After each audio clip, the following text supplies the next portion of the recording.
Hi, this is Robert Garmong, philosopher and educator, coming to you once again from my super professional studio here in Dalian, China. Now, if you've watched any of my other videos, you probably know that I typically have a very scripted and carefully written out presentation for you. Today it's going to be different. I'm mostly speaking off the cuff today because there's been a lot of new information that I wanted to get out there. Most of it about China very positive, and I didn't have time to give a scripted kind of presentation, but I wanted to get the information to you as quickly as possible. There's been some very good news from China and some maybe not so good news from the rest of the world. So very shortly, it may well be the case that China is the best place to be from the standpoint of disease safety. Now, the sources of this information are varied, and some of it is from personal communication with people that I know myself. Some of it is coming from the official government sponsored news. Some of it's coming off WeChat and so on. So there are varied sources, and some people say, well, you can't necessarily trust that because it's heavily censored and so on. However, much of this is information that I do have personal verification for. And in general, there's just a general feeling of optimism now. And I've reported this, I think, before in another video. You can just feel it on the street. You can see that people are not as anxious and as nervous as they were when this outbreak first began.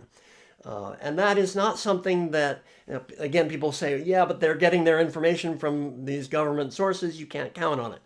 However, what they don't censor is the phone call to mom. Mom, is everything okay? What they don't censor is the communication. Mom says your neighbor got sick or not. So those personal networks are where the government does not have that kind of reach. So I think this information is very good. And so when you see people on the street, it's not because they just read the government telling them that everything is hunky-dory. It's because they're seeing around them their friends and family aren't reporting huge numbers of cases. So in Dalian, where I live, which admittedly, again, was very far away from the hardest hit parts of China, just a few days ago, we had 19 cases according to the official count.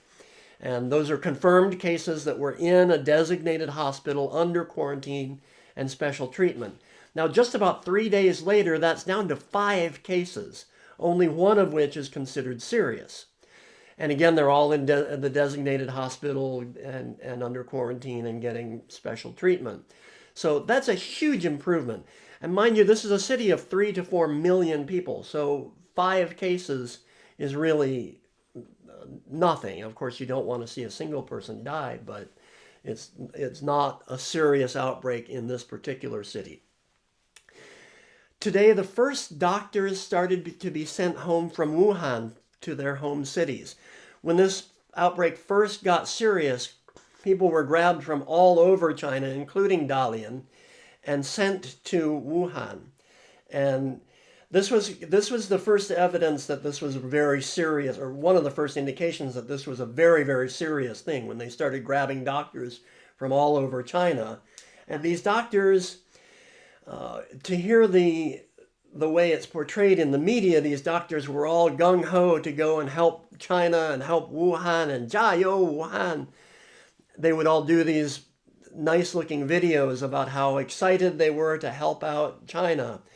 I happen to know, I don't know any of them personally, but I know friends of friends or friends of the family, and many of them were actually sent there not entirely voluntarily. So this was a big deal. And now the fact they're being sent home is also a big indication that things are getting better. There were those famous hospitals that were thrown up in 10 days, hospital quarantine facilities.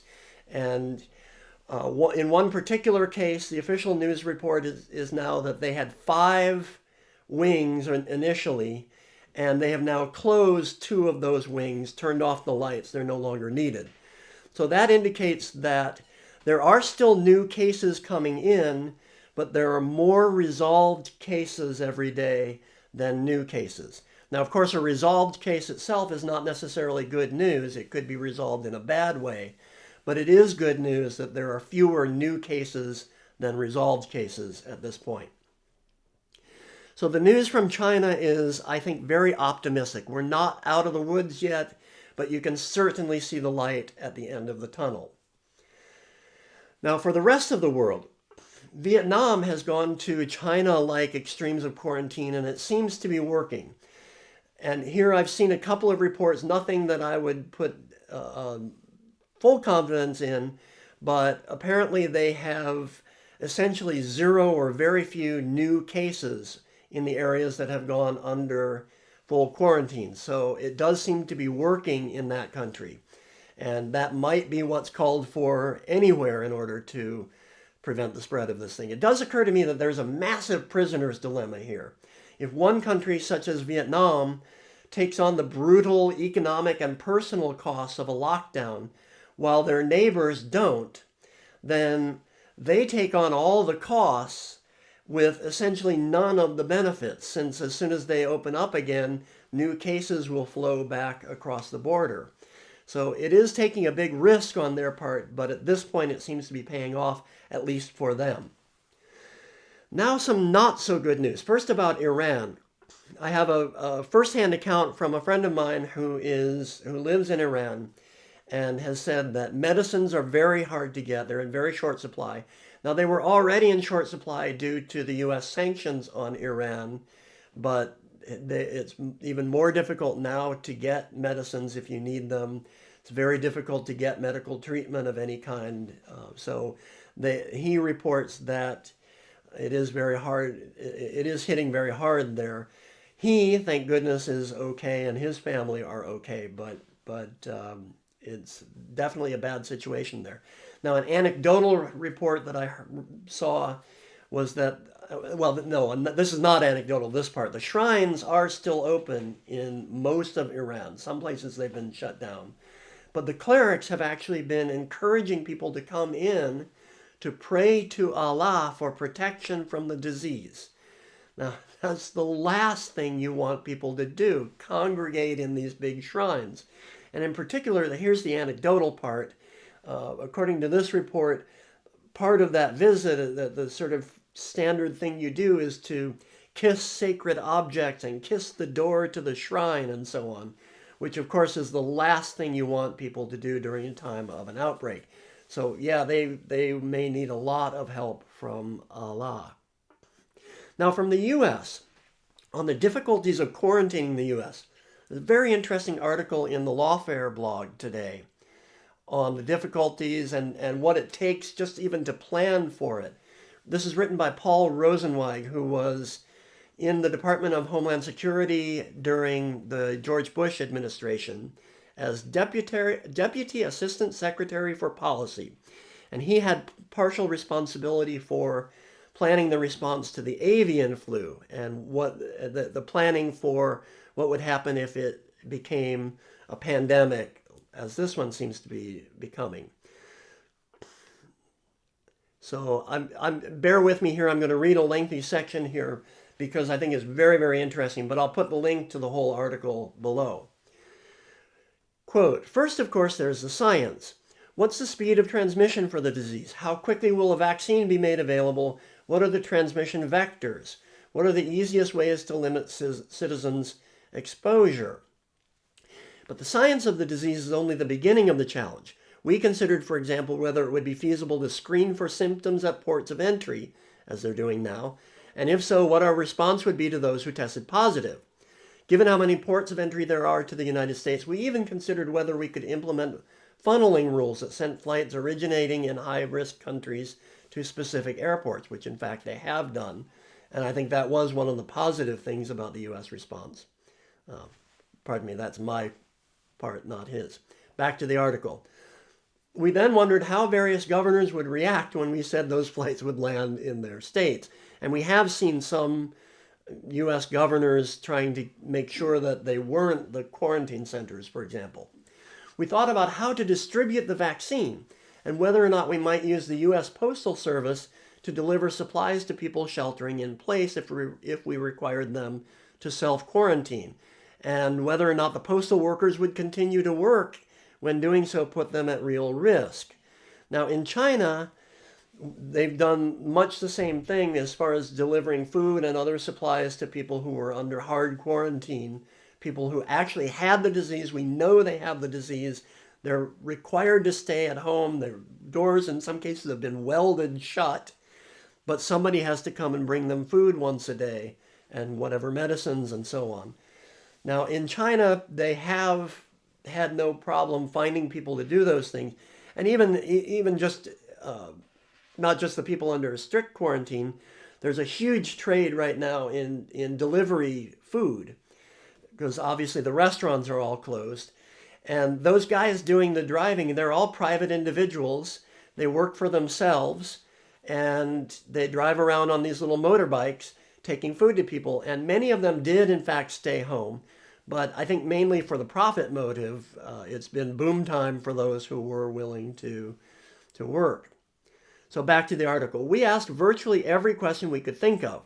We also built draft communication plans to convey information to the public, created resource allocation rules, very important, tried to solve in advance logistics problems for the provision and distribution of equipment, reviewed treatment contingencies and priorities, and so on. So you can see how immensely complicated this is. And we can hope that some of these have been planned for. Unfortunately, some of the evidence seems not so promising. So that's the rest of, there's a lot more to that article. I'll link to it below. I recommend you check it out.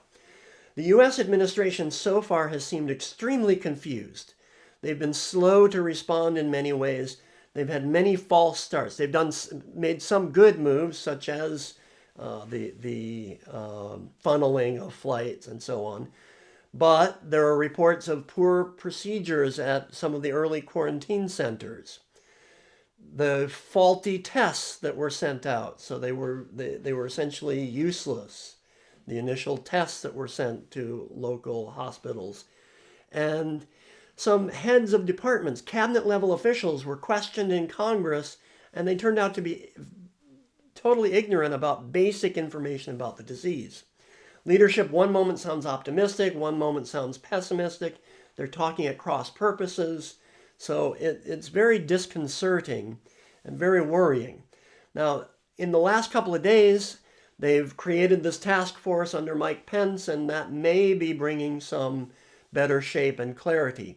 One move that I think is actually a very good thing that a lot of people are criticizing, all communication now is to go through Mike Pence, or he has to approve it before anyone speaks to the media. And that's gotten a lot of criticism, but I actually think that's probably a good thing, because it may impose message discipline. What you want is a clear, clean, factual line, science-based, that everyone knows what's actually happening. So I've argued before that this virus does not call for panic. It's not the Spanish flu. And in terms of mortality, it's not even in the same ballpark as Ebola. However, it is not the common flu, and it's not just going to disappear one day. And its economic impact will not go away if, quote, people turn off their televisions for 24 hours, as one administration person said. There needs to be clear, careful, and methodical planning, and it seems as though that is finally happening in the U.S. Let's hope it's in time. So that's all for now. Thank you for listening, and once again, please don't forget to hit like and subscribe.